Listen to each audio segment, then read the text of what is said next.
This talk is on Saint Pope John Paul II.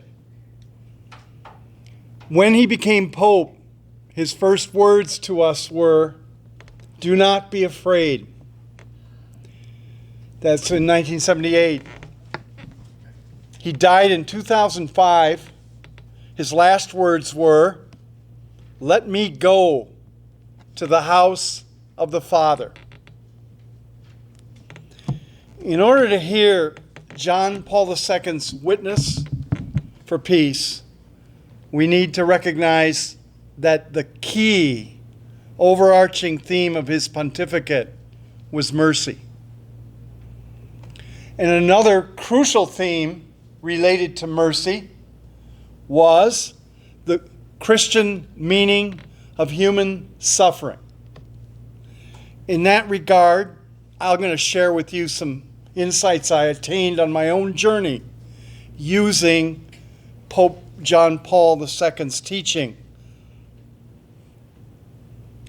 Having established those two vantage points, mercy and suffering, we'll explore some of the essential points of John Paul II's teaching on what I want to call common good capitalism and the call to peace.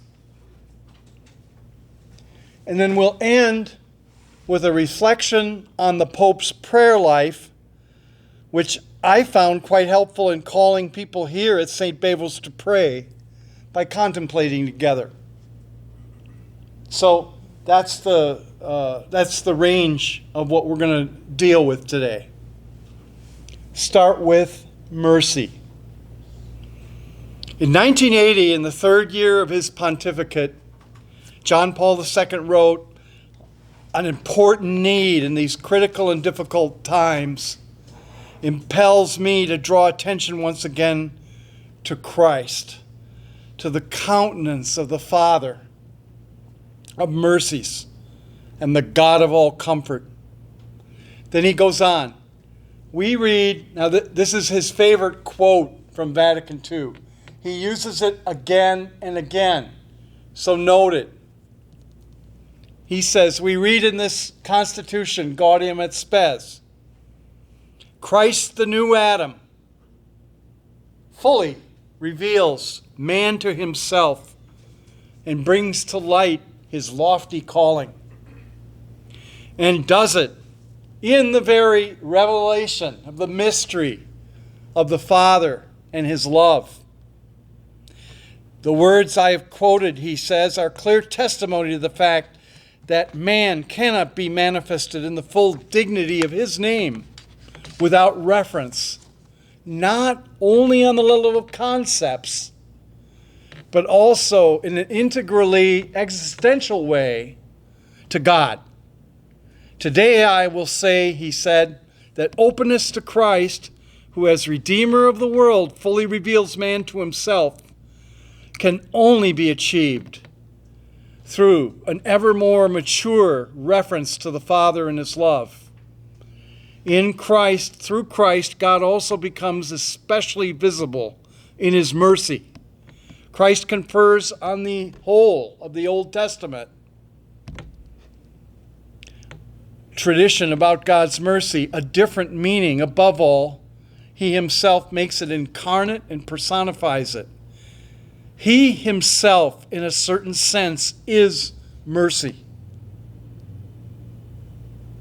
We see that in Pope Francis too, by the way. He wrote a book, The Name of God is Mercy. That's the title of Francis's book on mercy. Just so you... And what the Pope, John Paul II, points out is that there's a clash between this mercy, between God and the present-day mentality. He says, the present-day mentality, more perhaps than that of people in the past, seems opposed to a God of mercy, and in fact tends to exclude from life and to remove from the human heart the very idea of mercy. The word and the concept of mercy seem to cause uneasiness in man, who who, thanks to the enormous development of science and technology, never before known in history, has become master of the earth and has subdued and dominated it.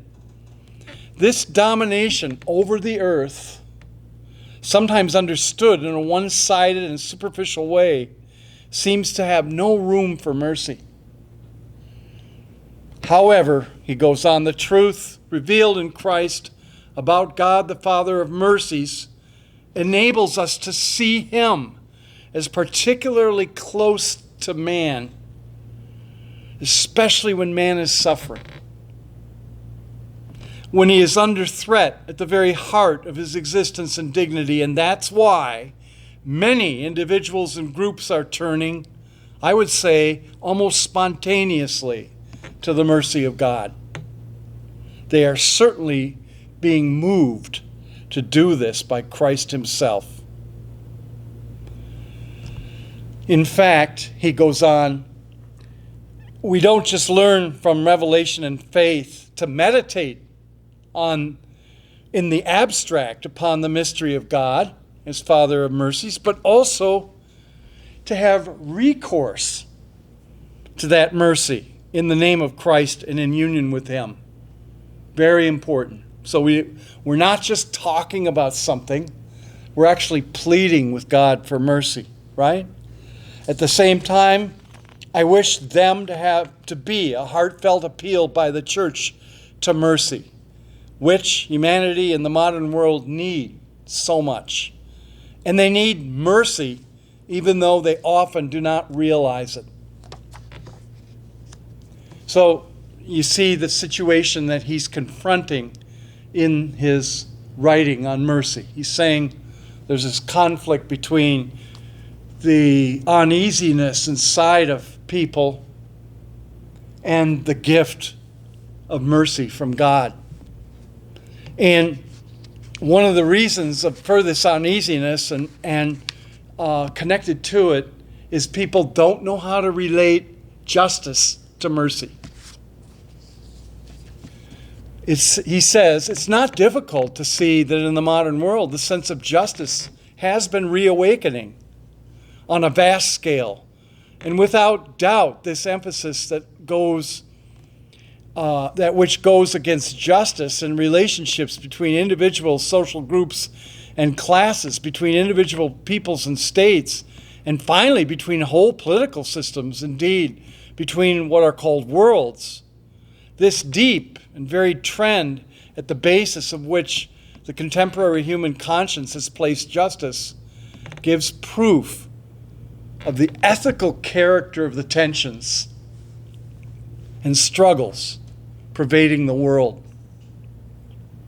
The church shares that struggle, right? That's confirmed for him by the fact that the church has had a very clear and consistent social teaching, social doctrine, and it's been greatly developed in the last 100 years. And we're going to look at John Paul II's social doctrine toward the end of the talk, because it's really important to peace. Okay? And yet, it's not, it's just something that it's difficult, that even when people start talking about justice and they start programs directed toward justice and they try to help its fulfillment in society, in practice, this effort toward justice suffers from all kinds of distortions. And he lists some of them. They appeal to the idea of justice. Nevertheless, there's other negative forces that gain the upper hand over justice, such as spite, hatred, and even cruelty. In such cases, the desire is to annihilate the enemy, limit his freedom, or even force him into total dependence. And that becomes the fundamental motive for action. And that contrasts with what the essence of justice really is, right? Because justice by its nature it tends to establish equality and harmony between the parties in conflict. This kind of abuse of the idea of justice and the practical distortion of it show how far human action can deviate from justice itself. And he uses the example that Jesus taught. You've heard it was said, an eye for an eye and a tooth for a tooth. And you remember what the guy on Fiddler of the Roof said about that?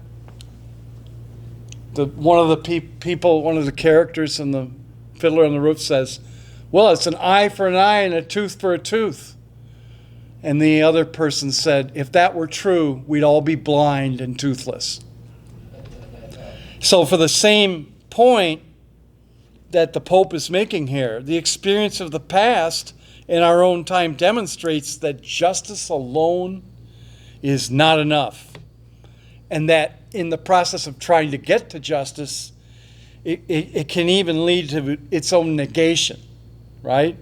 And the destruction of itself, if you don't have the deeper power of love shaping human life in its various dimensions. The church is also concerned in the midst of this quest for justice, in this assault of these values, the decline of fundamental values, he says, right? And we all know about this. And these are not just Christian values, they're human values, he says. They include things that we all know about. Respect for human life from the moment of conception. Respect for marriage in its indissoluble unity. And respect for the stability of the family. Moral permissiveness strikes especially at that sensitive sphere of life and society. How about also the problem of the crisis of truth in human relationships? Lack of responsibility for what one says. The purely utilitarian relationship. The way an individual, another individual uses each other, right?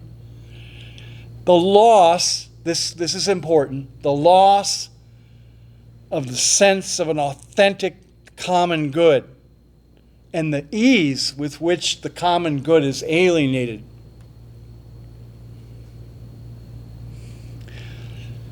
When a society and an individual reject the sacredness of life, they suffer moral decay in spite of the appearances.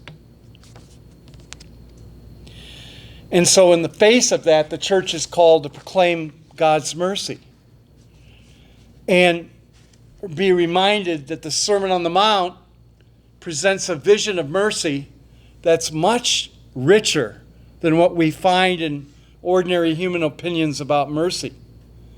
These ordinary opinions see mercy as just this unilateral act or process presupposing and maintaining distance between the one practicing mercy and the one benefiting from it, or between the one who does good and the one who receives it. Hence the attempt to free interpersonal and social relationships from mercy and to base them solely on justice. However, those opinions about mercy fail to see the fundamental link between mercy and justice. And true mercy is the most profound source of justice, okay? So now we're going to see how the Pope manages to combine the sense of justice with mercy. Okay? See, if justice is a very wonderful virtue for arbitrating between people concerning the reciprocal distribution of goods, objective goods, in an equitable manner.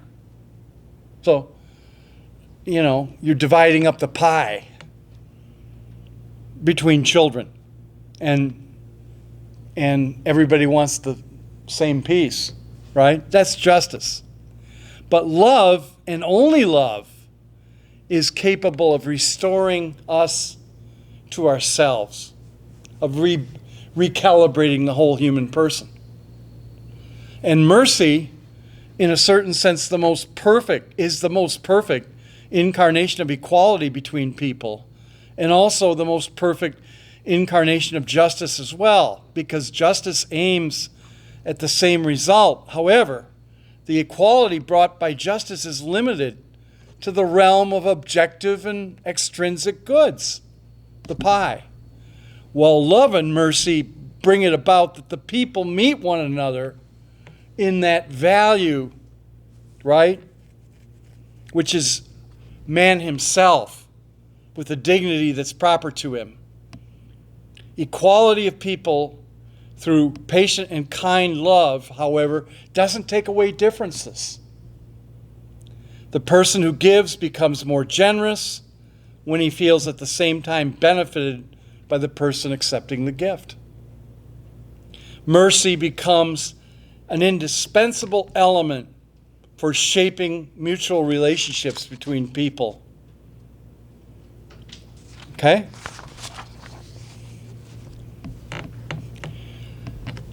A world from which forgiveness is eliminated would be nothing but a world of unfeeling and cold justice, in the name of which each person would claim his or her own rights vis-a-vis the others.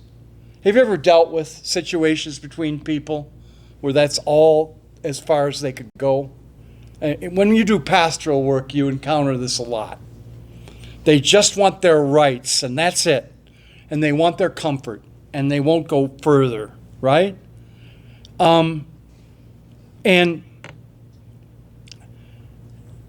they give in to their own selfishness. That's what happens. And in the society, it becomes a situation where they oppress when they get like that. They can't get to justice. So the church has to introduce people to the life and the mystery of mercy, supremely revealed in Jesus, right? Not only for the church herself, but for everybody, for all humanity. Because the mystery of Jesus and his love is the source of the unity of all people.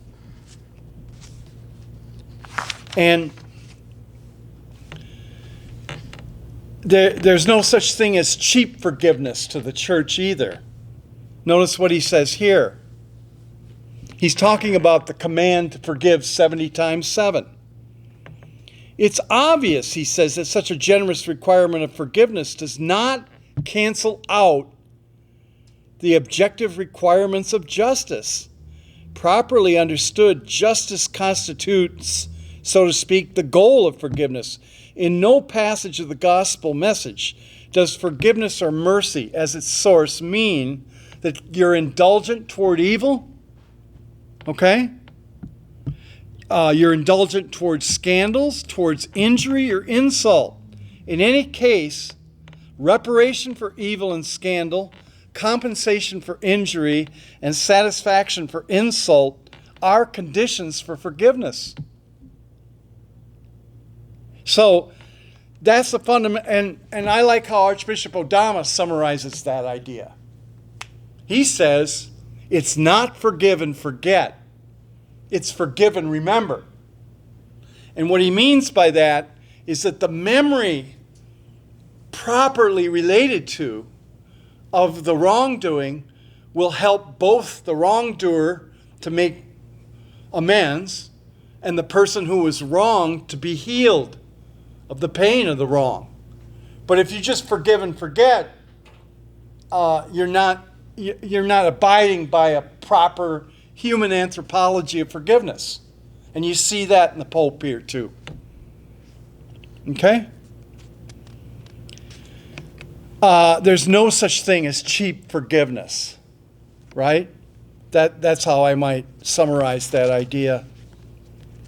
So the church prays for this mercy zealously.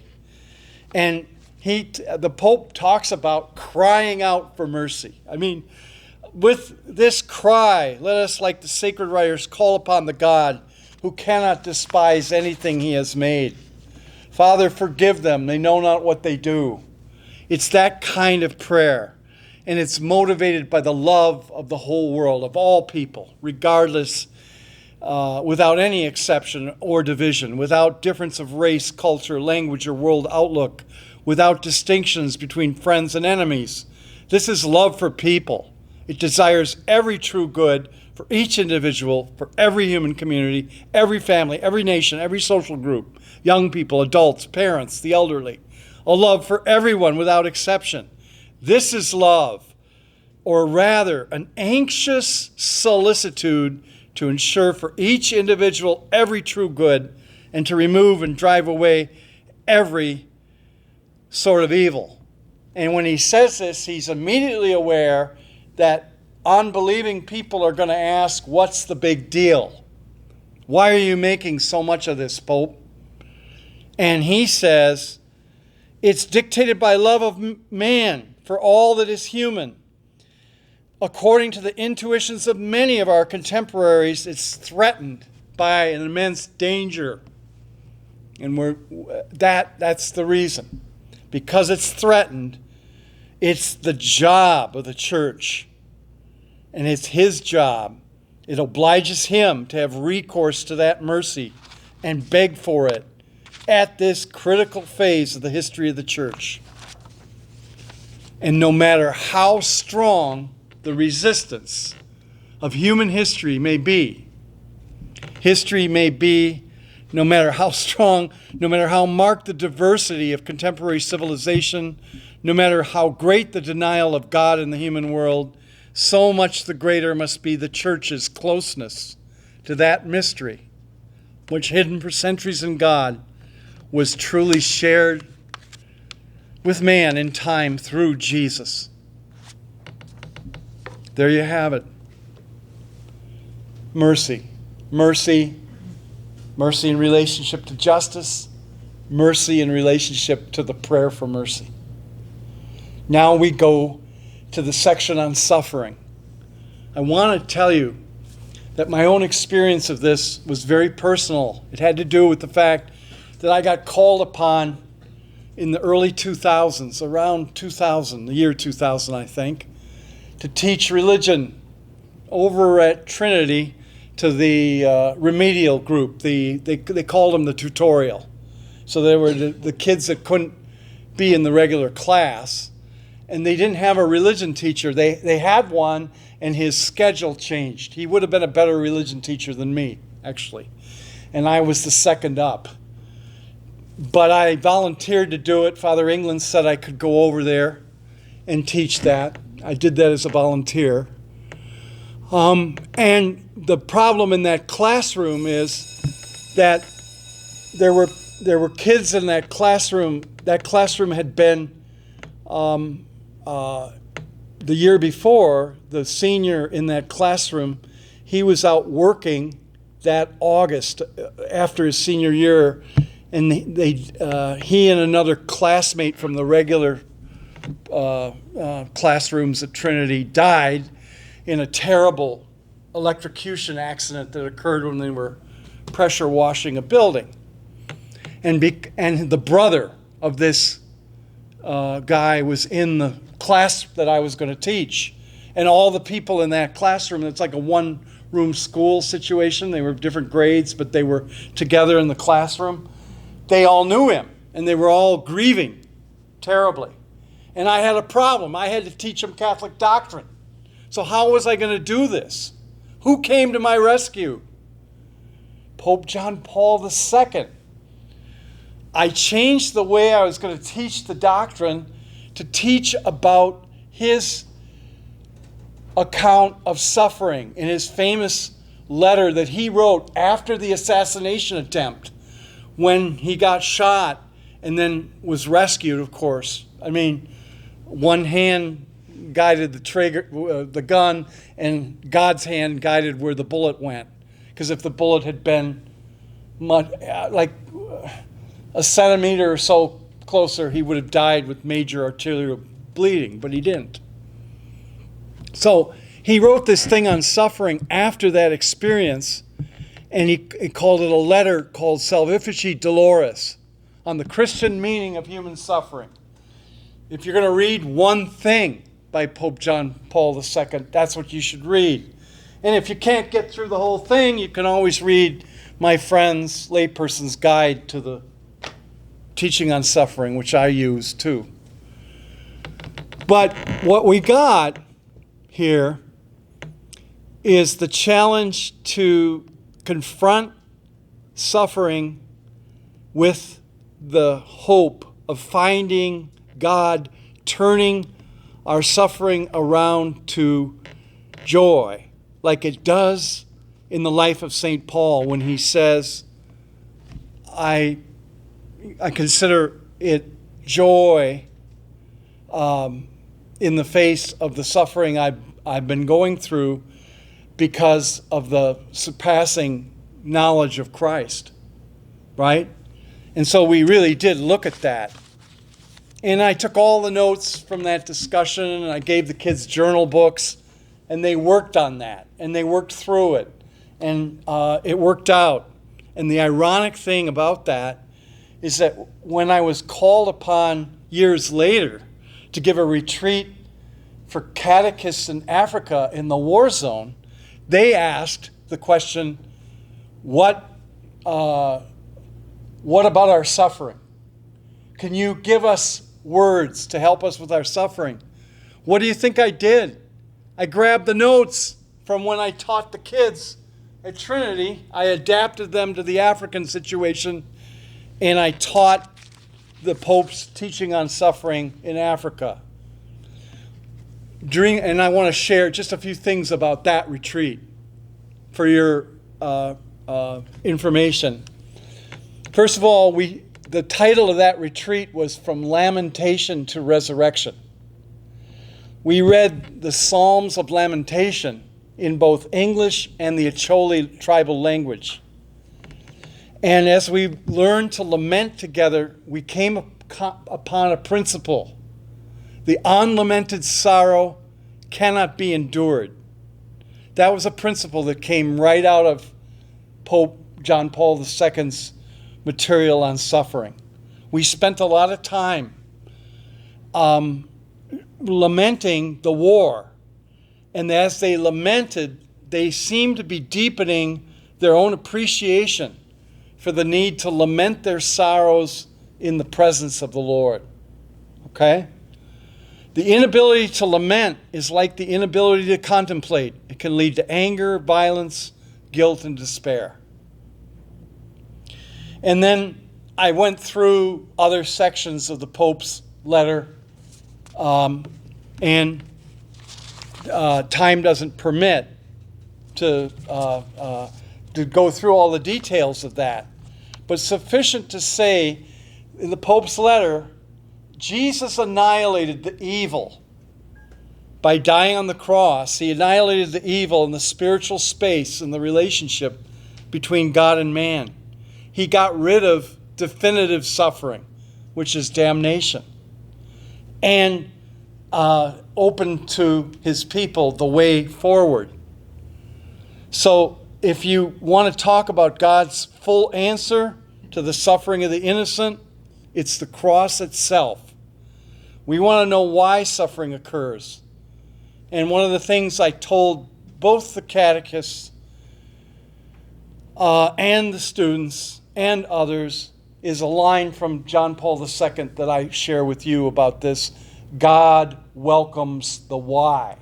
It's okay to talk to God about the why of your suffering. Okay? And from there, you can begin to appreciate how Jesus, through his cross and resurrection, defeats the ultimate suffering. So, I apologize because the time runs short. But in order to complete this, I got to lay out two more things that are really important. And you're going to have to just abide by me going over the time just a little bit. The next point we want to get to in the face of the struggle for justice, the struggle for peace, is the struggle to understand our economic system better and the problems of our economic system. And of course, the Pope goes through ecological problems. He covers consumerism as a problem. He discusses the problem of having versus being, which is at the core of the consumeristic mentality. There's all kinds of things. He also says it's not wrong to want to live better. But what's wrong is a style of life which is presumed to be better when it's directed toward having rather than being. So are we really building ourselves up as human beings, or are we just living under that old expression, the one who dies with the most toys wins? You remember that? But given all that, there's an issue of the structure of society. And of course, he goes back to Catholic social teaching and structures society. There's the family as a sanctuary of life, that's in there. And then the problem of the moral, ethical system where people make things more important than people, and then they get their ethics messed up. There's that going on. But when we're facing in John Paul's time the shift from communism to capitalism in Eastern Europe, that was the big issue of his papacy. And of course, by what he did, he's the one who kind of helped that along. And we'll see that when we think about peace. But for now, you can see that the Marxist critique is kind of smashed on the shoals of history here, and he's looking for a way to explain what a new and emergent good system would look like. And I want to suggest that a good system for economy is what we would call common good capitalism. And if you look at his explanation of it, you can see it in Centissimus Annus, paragraph 42. And I'm going to read you just this little part. The answer to this, he says, is obviously complex. Obviously, it's a complex answer. The answer to the question, should we use capitalism as the new system? Okay. It's a complex answer because if by capitalism is meant an economic system which recognizes the fundamental and positive role of business, the market, private property, and the resulting responsibility for the means of production, as well as free human creativity in the economic sector, then the answer is certainly in the affirmative. Yes. If that's what you mean by capitalism, it's okay. But if you're going to talk about it, that he says you might want to use different words. It might be more appropriate to speak of a business economy, a market economy, or simply free economy. But if by capitalism you mean the system in which the freedom in the economic sector is not surrounded or circumscribed by a strong legal, judicial framework which places it at the service of human freedom in its totality and which sees it as a particular aspect of that freedom, the core of which is ethical and religious, the reply is certainly negative. So if there's capitalism unfettered to the common good, then forget about it. It's not going to work because it's just going to devolve into materialism. We know this. We see this. Okay? I just want to, just as I was preparing this, I thought about the debate between Newt Gingrich and the other politician about venture capitalism versus vulture capitalism. Do you remember that debate where Mitt Romney had been part of a company that just bought the company and stripped away the assets and sold them off, and did that as in order to raise huge amounts of capital. And Gingrich said, well, there's a difference between venture capitalism and vulture capitalism. Well, I would suggest that the difference really is the eye to the common good. Okay, so if you have an eye to the common good, that saves you from making stupid decisions about the use of business resources. Okay. Real quick, would you want to give some examples of No. what the common good is? Oh, well. Fair wages, fair working conditions, fair salary, those sorts of things. Okay, so Specifically, that is what. the common good is the sum of those things which people need to make their life more humane, including all their moral resources as well, spiritual resources. So, wouldn't that be? I mean, there's a very broad notion of the common good. Hey, when you're thinking about contemplation and the common good is the created version. What's the uncreated common good? What's the uncreated common good? The uncreated common good is the Holy Trinity.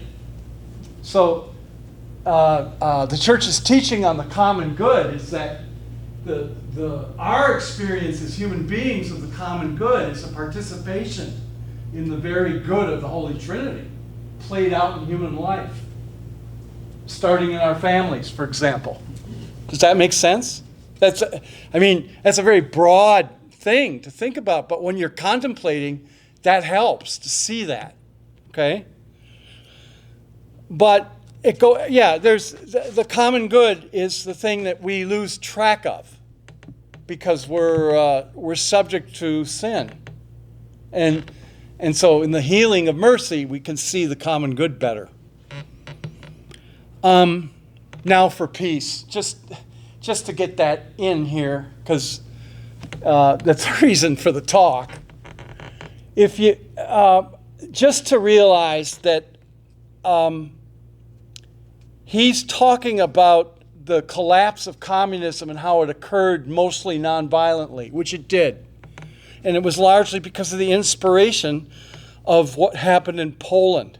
He says it cannot be forgotten that the fundamental crisis of systems claiming to express the rule and indeed the dictatorship of the working class began with the great upheavals which took place in Poland in the name of solidarity. So the important thing is that nobody thought at the time, a lot of people didn't think, that the European order resulting from the Second World War and sanctioned by the Yalta agreements could only be overturned by another war. That's what they thought. Instead, it has been overcome by the nonviolent commitment of people who, while always refusing to yield to the force of power, succeeded time after time in finding effective ways of bearing witness to the truth. This disarmed the adversary.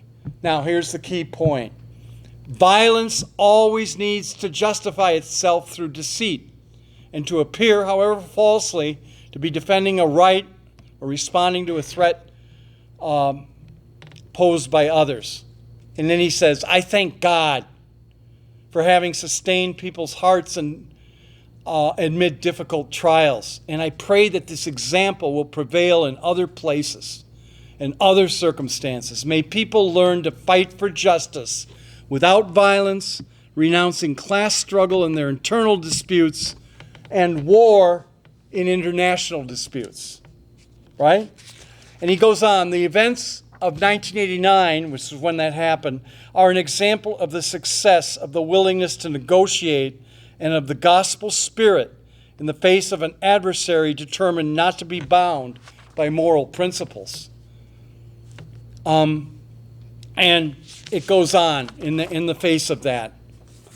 And the only other thing I wanted to point out is that in his commentary on peace, he makes a point about the Persian Gulf crisis or war, as he says. He goes on here, he says, Pope Benedict XV, who was the Pope during World War I, clearly understood the danger of a conflict just getting out of control, okay? And I myself, he said, on the occasion of the recent tragic war in the Persian Gulf, repeated the cry, "Never again war.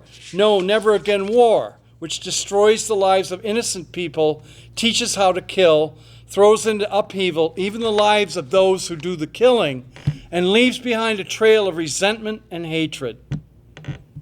So, he goes on and says another name for peace is development, quoting Paul VI. Now, that's why I thought it was important to mention common good capitalism as a peaceful means of development for our way of life. But he talks about the Persian Gulf situation as a tragic situation. And of course, he confronted those people here in our country who did not consider it tragic, but considered it just. And that was a great suffering in his life. And by the end of his life, of course, he was overwhelmed with Parkinson's disease. And there's a great moment in his heroic journey that I'm going to close with. Because I shared this with everybody at St. Babel's one Saturday night and Sunday. I got up after every Mass and I told this story. And then because I told the story, 40 people came on Wednesday night to pray in front of the Blessed Sacrament. So the story had an impact. Here's what it was. When he was dying, basically dying and bedridden, his secretary, the other priest that helped take care of him, was in the adjoining room. And he gets up and he's checking on the Pope. And he's not in his bed. And he can't walk. And he wonders, where is he? And he looks around. And he goes all the way down the hallway and finds him in the chapel, which is way down a hallway. So he had to crawl to the chapel with Parkinson's disease. And he's not even supposed to be out of bed, right? And so the guy, the other priest, asked him, "Holy Father, what are you doing?" He said, I just woke up and I thought, Jesus needs me. Jesus is lonely in the tabernacle. I got to go talk to Jesus. I got to be with Jesus. And here, in this dying man going to be with the Blessed Sacrament, to pray there, the great contemplation gift that is given to us as Catholic Christians is to go pray before the Blessed Sacrament. And it's a devotion he loved very much. But what he said, put it into context. I love the vulnerable God, the God who's vulnerable, beautifully vulnerable, in the suffering, in the poor, in the situations of, for example, of war, or a situation like I encountered at Trinity. The issue being, wherever there's suffering, God's presence can be made manifest, but it required the faithfulness of a man. God wants to work with the faithfulness of a man like Pope John Paul II, and thank you very much.